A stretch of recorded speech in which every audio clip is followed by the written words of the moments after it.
نقلت لبيت جديد عشان أبدأ من أول وجديد.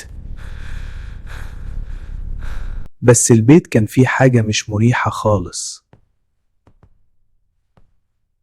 في نص الصالة كان فيه حبل مشنقة قديم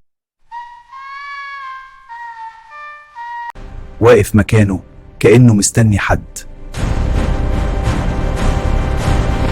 قربت منه عشان أشيله وأخلص من المنظر ده. مديت إيدي وقلبي بيدق بجنون. أول ما لمسته حسيت ببرودة غريبة سكنت جسمي، وفجأة النفس اتقطع عني تماما. رقبتي ولعت نار كأن الحبل ملفوف حولي أنا.